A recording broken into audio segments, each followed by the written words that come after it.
আজকে আমি তৈরি করব তেঁতুলের টক ঝাল মিষ্টি আচার। এই যে এখানে আমি প্যাকেটের তেঁতুল নিয়েছি, আপনারা চাইলে এমনি তেঁতুলও নিতে পারেন। এই যে তেঁতুলগুলোকে আমি খোসা ছাড়িয়ে নিচ্ছি। সমস্ত তেঁতুলের খোসাগুলো আমি ছাড়িয়ে নিয়েছি। আর এখানে আমি নিয়েছি 200 গ্রাম মতো লাল বাতাসা। বাতাসাটা দিয়েই কিন্তু আজকে আমি তেঁতুলের এই টেস্টি আচারটা তৈরি করব।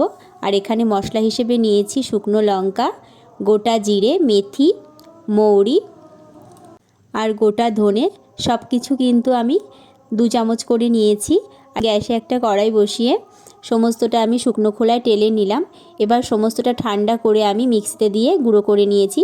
আর এখানে তেঁতুলের মধ্যে আমি দিয়ে দিলাম 1 চামচ নুন, মানে নুনটা একটু বেশিই দিতে হবে। আর দিয়ে দিলাম 1 চামচ হলুদ, দিয়ে আমি সমস্তটা ভালো করে মেখে নিয়েছি।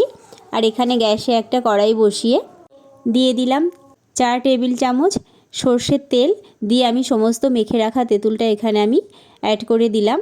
আর দিয়ে দিচ্ছি বাতাসার গুঁড়ো, দিয়ে এবার সমস্তটা ভালো করে নেড়ে চেড়ে নিচ্ছি। এই দেখুন বাতাসাগুলো গলে গিয়ে কতটা জল ছেড়ে দিয়েছে। এবার এই জলটাকে পুরো শুকিয়ে নিতে হবে। যখন একদম এই যে আঠালো ভাব চলে আসলো, তখন কিন্তু আমি এখানে ভাজা মশলাটা অ্যাড করে দিলাম। দিয়ে এবার ভালো করে নেড়ে চেড়ে নিয়ে এই যে আরেকটু ফুটিয়ে নিয়ে এই দেখুন সমস্তটাই রেডি করে নিয়েছি। খুব সুন্দর একটা স্মেল বেরিয়েছে। এই দেখুন পুরো আচারটাই কিন্তু এখানে আমার রেডি হয়ে গেছে।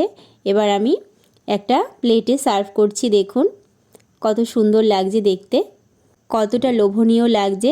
মনে হচ্ছে এক টুকরো এক্ষুনি খেয়ে নিই। তো কার কার দেখে খেতে ইচ্ছে করছে।